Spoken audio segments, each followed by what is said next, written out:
Hello and welcome to Reimagining Love. I'm Dr. Alexandra Solomon. I have been studying relationships for over 20 years as a couples therapist, a professor, an award-winning author, and as a wife, mother, daughter, sister, and friend. Now, I'm inviting you into this space each week as I dig into some of the toughest and most fascinating relational dilemmas of our time. If you want to discover how to create vibrant and loving relationships in your own life, you have come to the right place. This is Reimagining Love.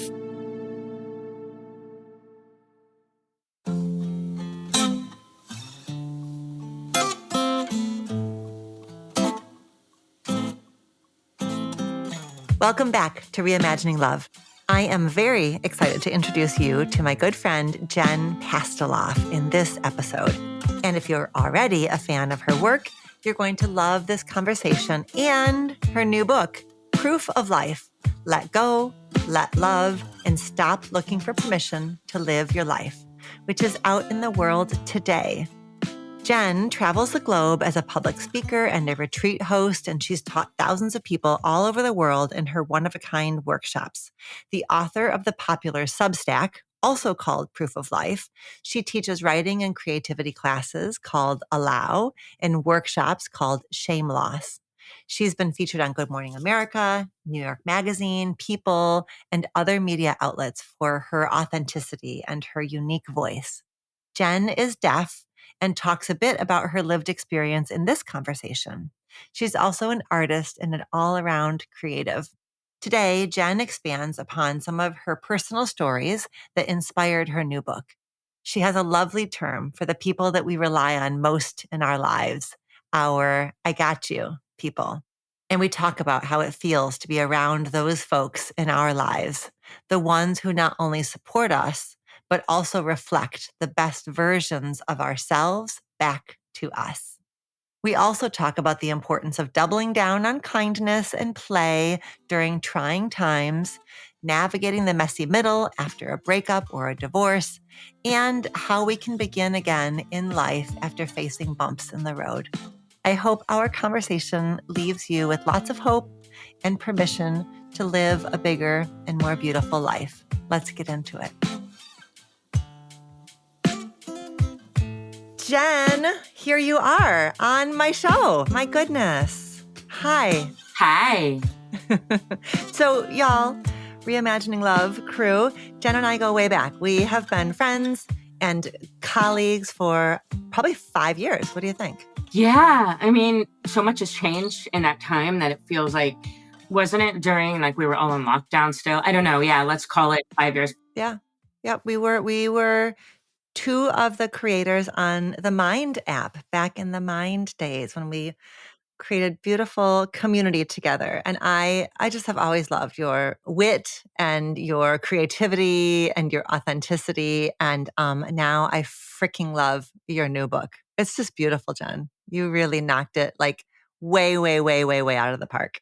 I've been having some anxiety. I'm very open about, mental health stuff, but, old demons rise up during this period because a lot of stress and what have you. And so it's easier for me to feel out of alignment. And I call it the inner asshole. The inner asshole has been raging. And you are someone for me, I think of people like safe people. And you're that for me, this sort of maternal, loving, when I think of I got you or it's going to be okay, there are particular people, predominantly women, just a few, and you're one of them. There's just something about you. So the fact that I was recording with you today was like a balm. I love this question of what's your favorite compliment to receive? And historically, when I've asked that question to somebody and they ask it of me, historically what I would say is, I see how hard you're working. That was always my favorite compliment, but it's changed. And my favorite compliment now is I feel really emotionally safe when I'm with you, or I feel really seen with you. So you just gave me my favorite compliment. That's perfect. And, I think that's one of the things I call them I got you people, but our got you people, what's beautiful about them is they remind us who we are. They reflect back to us. So you just confirmed what I said, I actually see you. That's one of your genius zones, as Gay and Katie Hendricks would call it. because you make people feel that. And so I reflected that back to you. So yay. Yay. Okay, so I've got my reimagining love question, but while you're bringing up the got you people, Yeah. who are the got you people and how do we know which people in our world are our gotcha people? I got you people emotionally safe. It's what I said before. They reflect back to you who you really are. So for a couple of years, a long time ago, I call him Randall. I was with someone for 2 years who reflected back to me that I was a piece of shit. And thank God I got out of that because it just kept confirming that's what I was. So our I got you people reflect back to us who we really are. There's enoughness. There's just an ease. There's a knowing that you're held. I love just the words, I got you. Like sometimes it is, I got you. Like I can do that thing for you. I can take care of that for you. But the I got you really is more about being than doing. It's like, I see you. I see you who you are. And Mhm. it's, I think, ultimately what we all want in life, right? To be seen, heard, and what that is, like, I got you. Who doesn't want that to be gotten? And also, it's really being understood. So much of my life, I feel misunderstood, and I know it's like, oh, it's a tiny violin, yeah. But She's just FYI, she's actually playing right now a tiny violin for the listeners. She's got a little tiny yeah, violin going. Uh-huh. Good. Yeah, got it. but the biggest, most obvious one is I don't present as a deaf person in the way most people think of a deaf person, like who uses ASL to communicate. That's capital D deaf, operates in deaf culture. I wear hearing aids and read lips, and it's gotten worse over time. So, because I don't present that way, if I don't immediately announce that and people don't know, God bless them. It wouldn't be on their radar that I'm deaf, but they make up a story, and that's just what we do. But why would they think, oh, she can't hear? So it's either I'm an airhead, I'm not paying attention, I'm stupid. I mean, whatever. And it's frustrating, but it's exhausting also to constantly have to explain. It gets very tiring to be like, oh, I'm deaf. And sometimes I'm just tired and I forget. And anyway, there's a lot of ways I feel misunderstood. And a lot of us feel that way. And so people who really see us and get us, that's an I got you, 100%.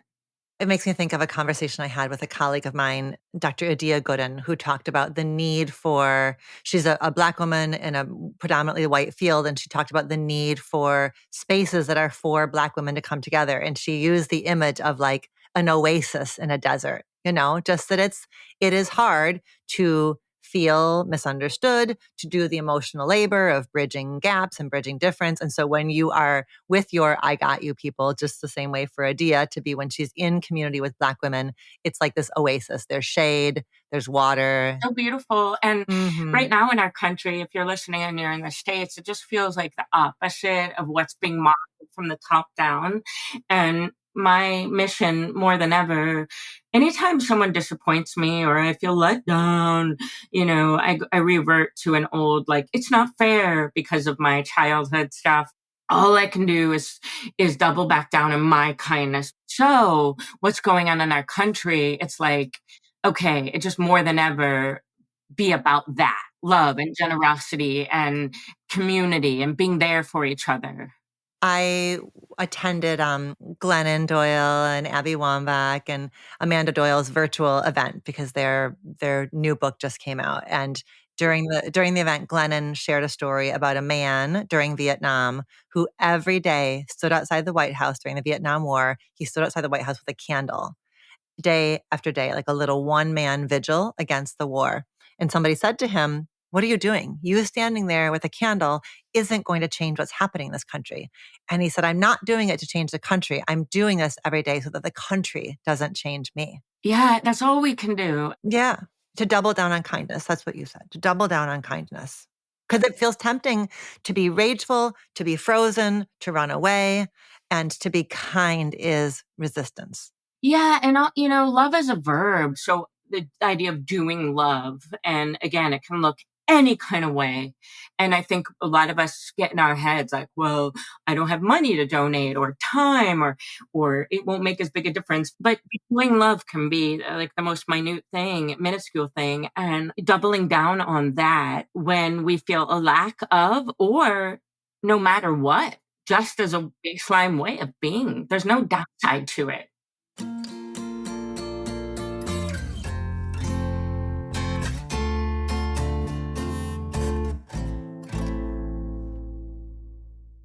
Okay, so on the topic of love, I want to ask you the question that I ask all of the guests, which is, Jen, how are you reimagining love in one of your important relationships these days? Intimacy. So, for someone, me, who leads retreats and made a living based on listening as a deaf person, which is wacky and amazing, but on getting people, these intimate settings and vulnerability. But I myself could not access that. And I was in a marriage for a very long time where it never had to be intimate, and that felt safe to me. Nothing scared me more than intimacy. So I'll say it started first with women, like a tenderness that I never had, even with my mom and my sister, because I had so much armor, but like an affection, a tenderness. But with my partner, Henry Turney, I fell in love with him when I was 47. But there was part of me that was like, wow, really? 47? This is the first time I'm really ever experiencing this. And so it is. But intimacy, and it's not just about sex, that is part of it, but intimacy and what that is, reimagining love.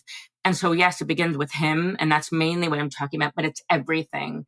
What that really is, though, is allowing people to see me, because I was always afraid, because I thought it was my fault. My dad died when I was 8, that I killed him. And no, I'm not a murderer if you think you're listening to like a true crime podcast. Although, if that'll help book sales, go for it. Go investigate.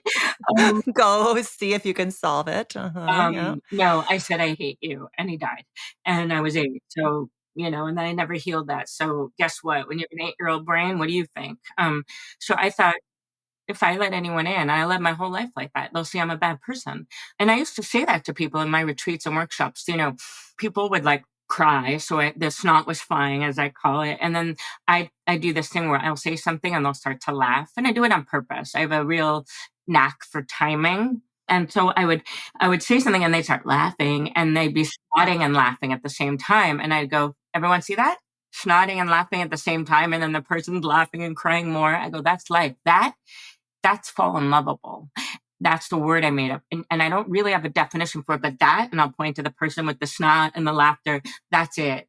And it's that vulnerability, like when we are willing to let ourselves be seen, and that allows for intimacy. And I would never allow that. And it's opened up everything in my life. So I highly recommend it, folks. Those of you who have a layer of armor.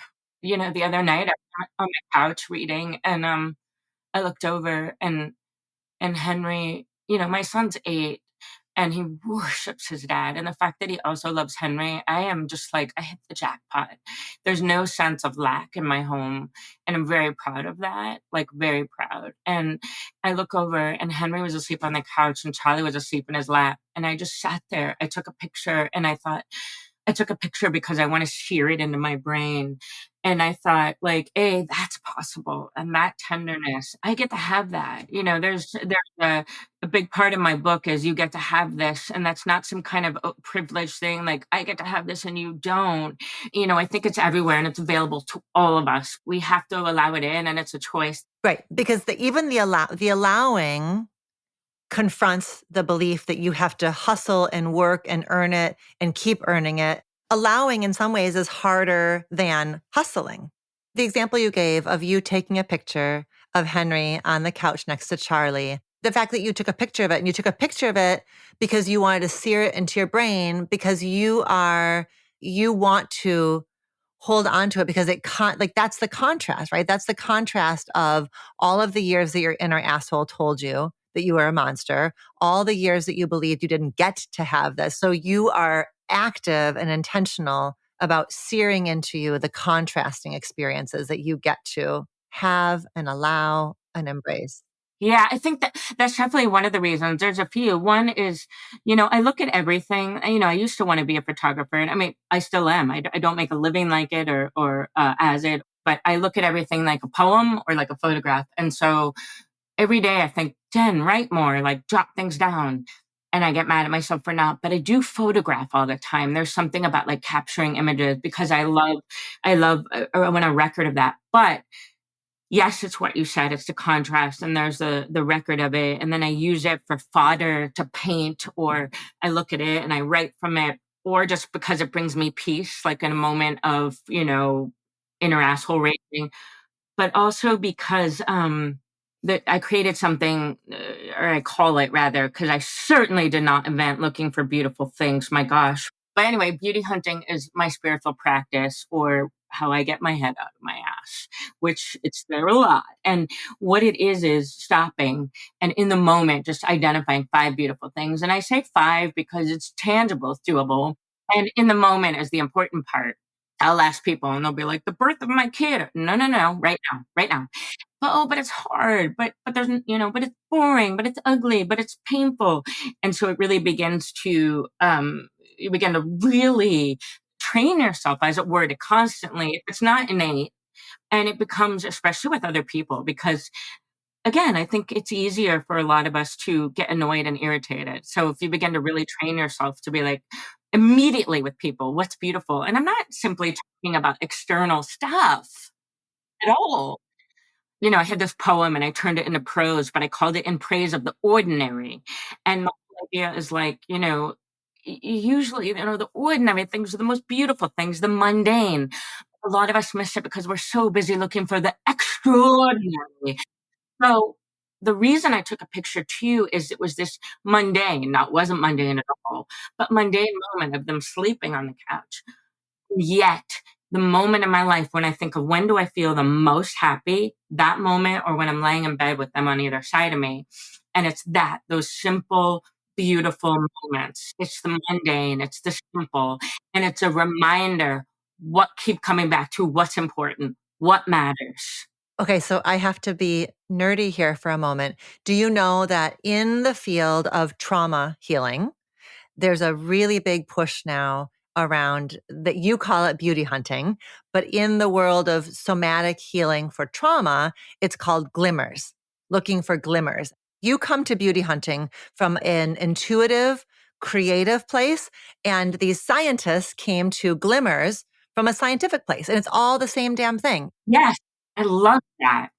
Your second book is available now in the world. I mean, this book is like being on a retreat with you. You are holding us and taking us through many of the like elements of what it's like to be at a talk of yours, in community with you, learning from you. But it also is the story of you leaving your marriage and beginning the relationship with Henry.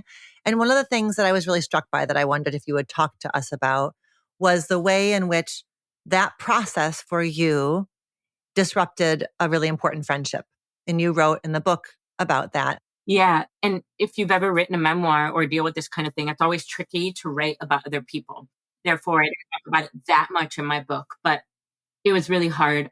One friend I lost, a very, very dear friend, because, and it's tricky because she will disagree, but the reality was she didn't prove. She thought that I was having an affair, which I wasn't. And yet I want to caveat it with, even if I was, it's my life. It's so tricky. Like it was a very big wound for her, the idea of cheating or someone having an affair, and so it brought up a lot for her, and she didn't approve, and then what did that do for me? Well, it validated my I'm a bad person. I mean, you don't have to tell me twice. All my life I thought I'm a bad person, I'm a monster. So when I left my marriage, that came raging back, and so to have one of my closest friends validate that for me. I mean, she didn't say as much, but what more do I need? We don't talk enough about friendships, or the idea of like breakups and friendships, I guess. They're so painful. And I wrote in the book this idea of compassion, and I will never quite understand it. I still find myself like, but it was my life. So we can still have compassion, and even if we don't quite understand. And sort of like sending somebody love from a distance, right? Because for you to have stayed and tried to prove and change her perspective was, I can imagine, a kind of, there would have been a price for you of that. I hear that for you, her judgment landed in a place very deep. It felt like confirmation of a very old wound for you. And I don't know for her what it was. Her judgment of you was something about her own journey that she was. Yeah, I mean, and she just, she was like, "It's not right," and I mean, at the end, oh God, it's so hard. There's so many things, that I wasn't going to say in the book. And as time went on, because it took a really long time, friends. And it wasn't the book that you thought you were going to set out to write, Nope. right? Nope. And I wasn't going to tell the truth. But then as time went on, I I was like, you know what? Fuck it. I am telling the truth in every possible way. Does that mean that I owe everyone every detail? Hell no. But no lying and no switching things around and no hiding and shame. That's what shame loss is. And I won't. So, was there an emotional falling in love before I officially told my husband? Absolutely. But I was no longer intimate with my husband, but I hadn't made a clean break yet. So, certain things, it is what it is. We're human beings. Your honesty in the book, it offers, I mean, my gosh, I've been a therapist for 30 years. I have been in the trenches with people who are ending and beginning, and we have these very rigid ideas of how it all should go, and that's not how it goes. And What you just said, these beginnings and ending, that's what's for, or anyone who wants to make with whatever area of your life. That's what the book is for. And yes, my marriage was a portal for that, but that it just was the portal.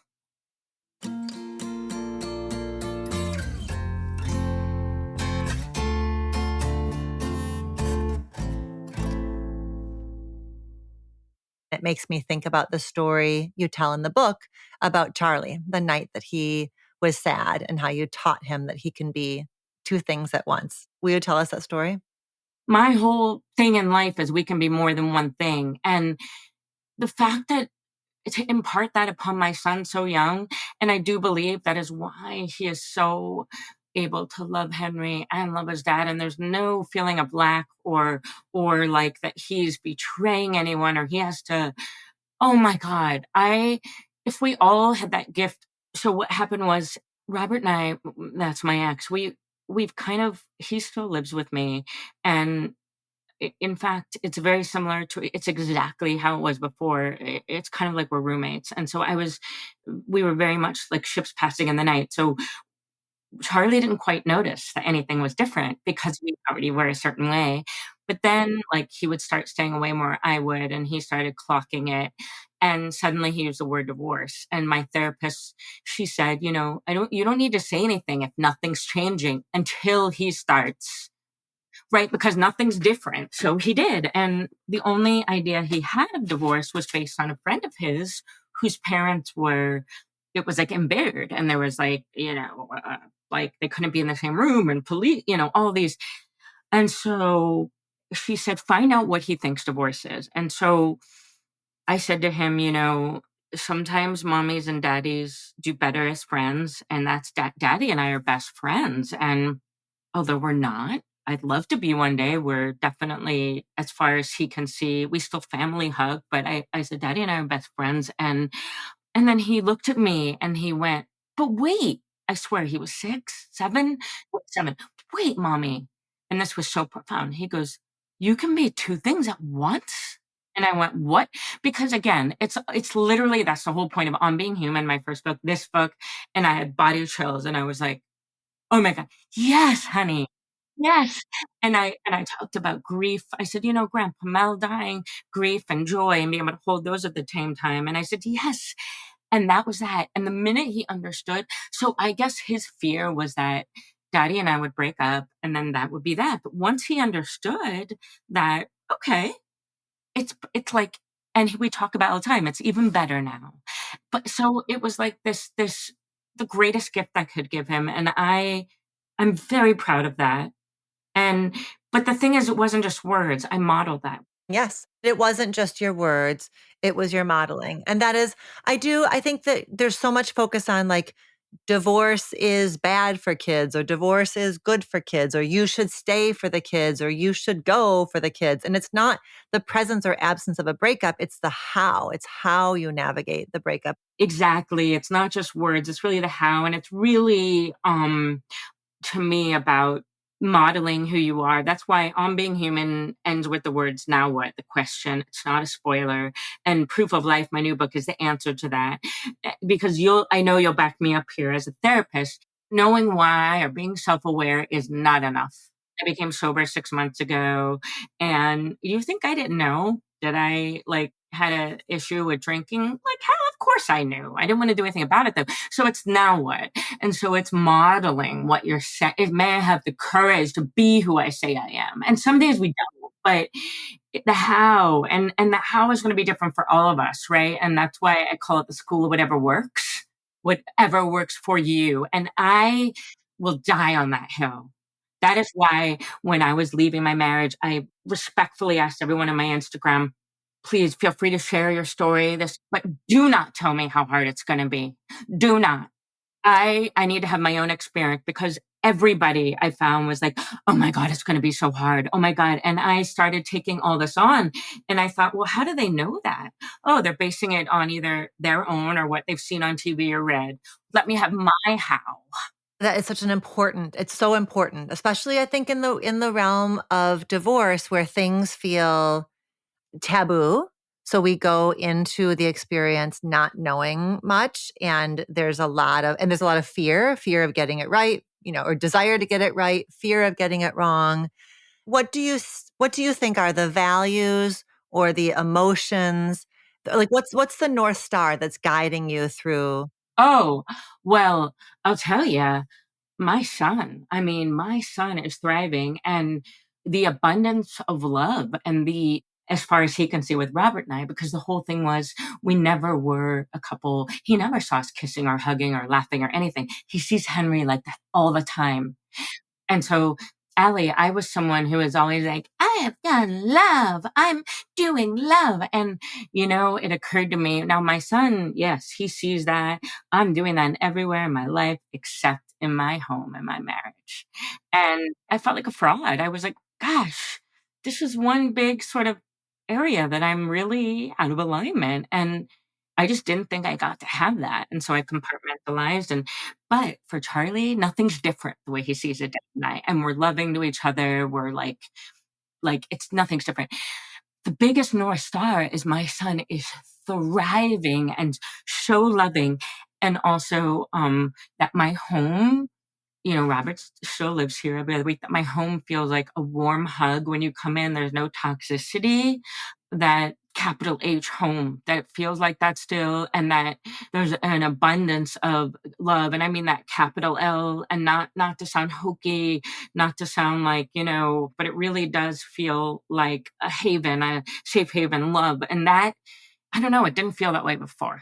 And that's because I wasn't grounded. I really wasn't. And there was something missing.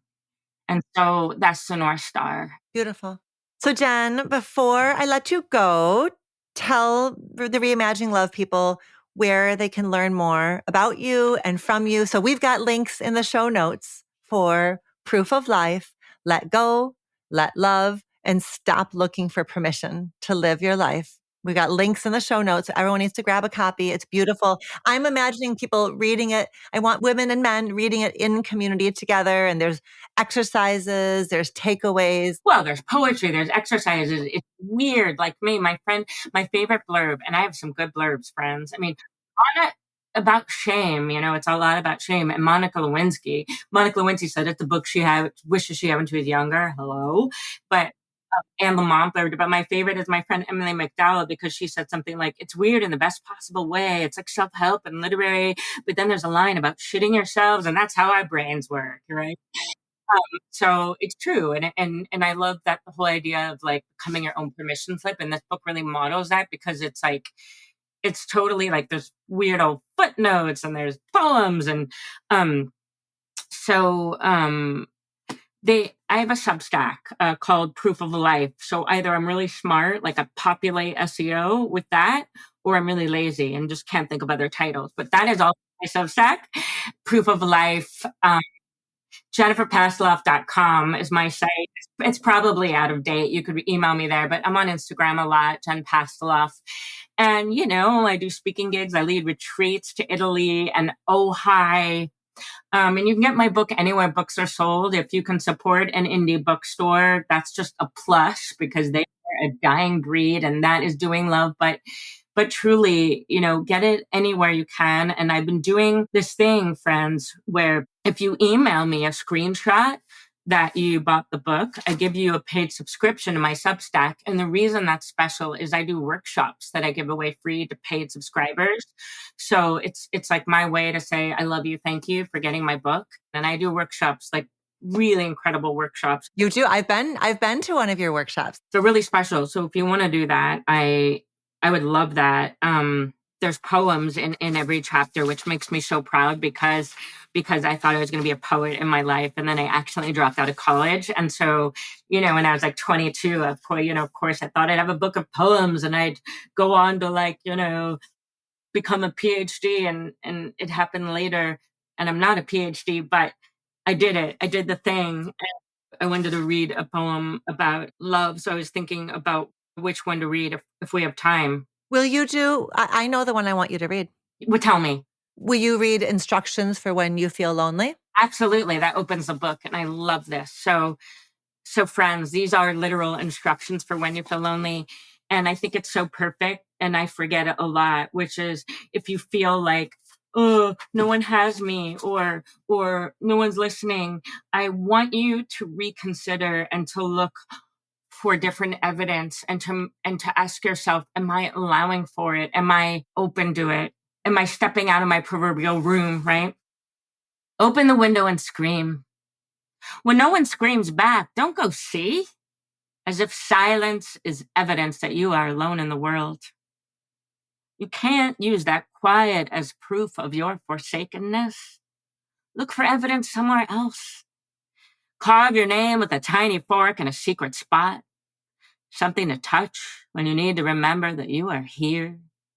Then begin to sing and sing until birds land on the sill and flowers begin to bloom until your voice goes hoarse and you piss yourself with delight at how off key you are, at made up lyrics, at positively, absolutely nothing at all. The best kind of delight. Then sing even louder until someone sings back. And even then, don't stop. Jen Pasteloff, I love you. I love you. Thank you, everyone. Thanks for getting the book and being here and being part of our community of love.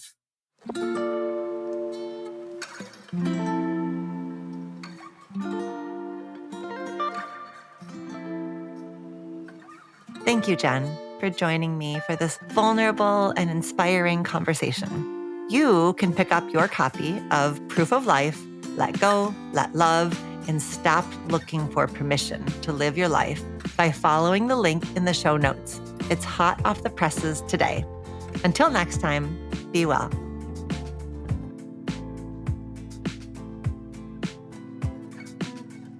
Do you have a relationship question that you want answered on the show?